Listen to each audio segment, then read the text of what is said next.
Hi friends, welcome to యోగ్ stock.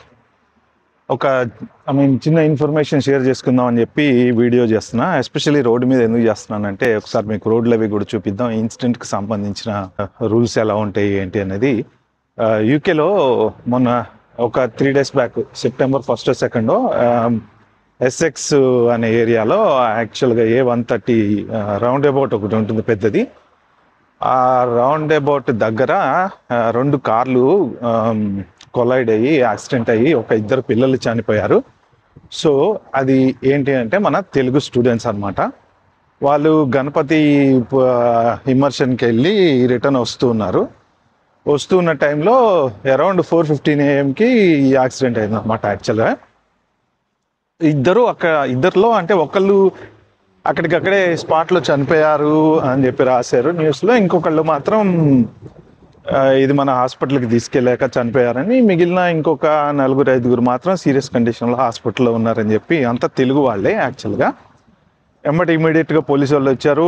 అక్కడికక్కడ వాళ్ళని 2 డ్రైవర్లని అరెస్ట్ చేశారు. మొత్తం 9 మంది 2 కార్లలో స్టూడెంట్స్ వస్తున్నారంట. ఆల్మోస్ట్ 23 years ఏజ్, 24 years ఏజ్లో ఉన్నారు. మరి ఈ న్యూస్లో కొంత ఇంకా క్లారిటీ ఇన్ఫర్మేషన్ అయితే లేదు, ఎందుకంటే ఇన్వెస్టిగేషన్ జరుగుతుంది కాబట్టి కొంచెం ఇంకా డీటెయిల్స్ అవి బయటికి రాలేదు. కానీ వాళ్ళు రాసిన దాని ప్రకారం ఒక 1 year అవుతుంది వీళ్ళు యూకే వచ్చి అని రాశారు. మరి అది కూడా కొంచెం క్లారిటీ లేదు, వాళ్ళు 1 year అయిందా వచ్చి, లేకపోతే అందరూ ఒకటే యూనివర్సిటీ వల్ల.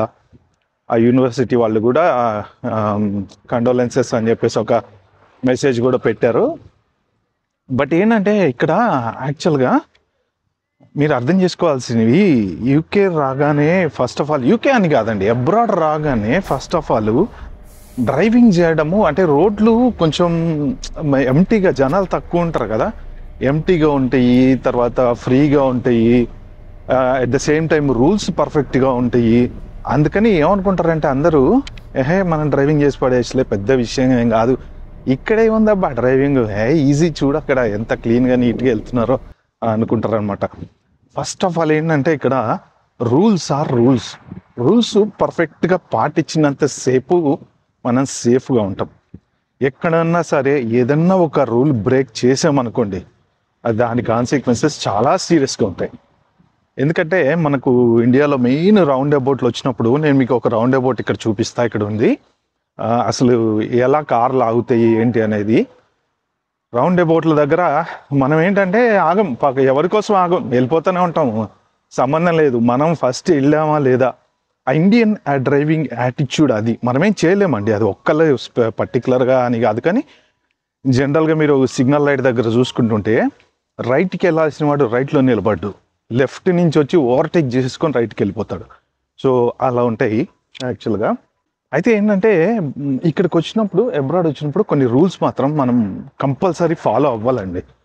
ఓకే, మరి వీళ్ళు ఏమైనా డ్రింక్ చేసి ఉన్నారా లేదా అనేది ఇంకా ఇన్వెస్టిగేషన్లో అయితే తెలుస్తుంది. ఎందుకంటే అంత పెద్ద క్రాష్ అయింది అంటే మోరార్లెస్ డేంజరస్ డ్రైవింగ్ అని చెప్పేసి అరెస్ట్ చేస్తారు. కాబట్టి వీళ్ళు ఖచ్చితంగా ఏదో ఒక సీరియస్గా స్పీడ్గా నడపడమో, ఓవర్ స్పీడింగ్ చేయడమో ఏదో చేసి ఉంటారు.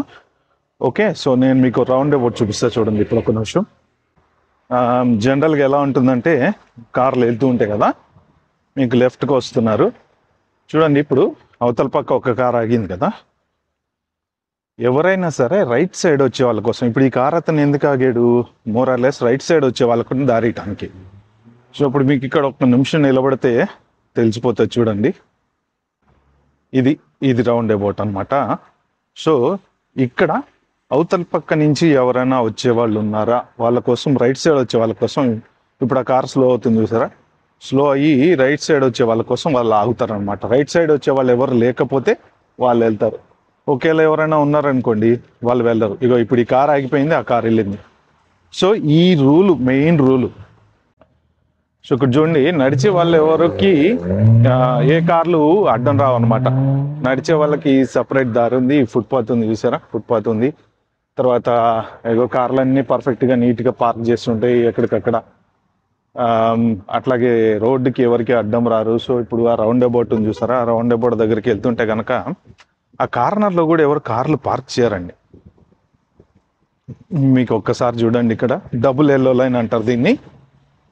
ఈ డబుల్ ఎల్లో లైన్ దగ్గర ఎవరు కార్ పెట్టకూడదు అనమాట. సో ఒక్కసారి నేను ఇది చూపిస్తాను చూడండి మీకు.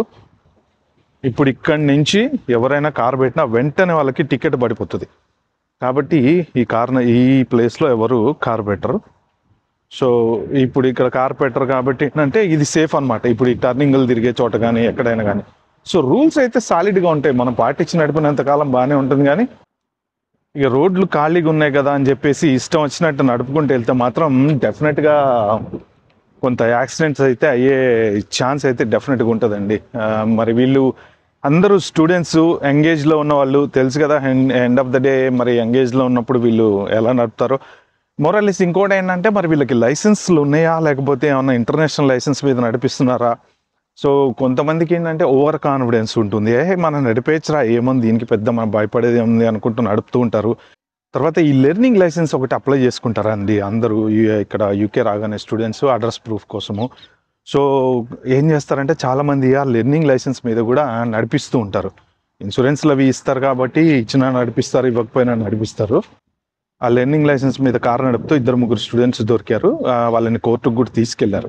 నడపకూడదు యాక్చువల్గా. ఇక్కడ ఏంటంటే ఓన్లీ ఫుల్ లైసెన్స్ ఉంటేనే కారు నడపాలి. లెర్నింగ్ లైసెన్స్ ఏంటంటే కార్ నేర్చుకోవటానికి, అడ్రస్ ప్రూఫ్లకి, ఇట్లాంటి వాటికి పనికి వస్తుంది. కానీ మీరు దాన్ని పెట్టుకొని పర్ఫెక్ట్గా డ్రైవ్ చేస్తా అంటే రోడ్డు మీద చేయకూడదు అనమాట రూల్స్ ప్రకారం.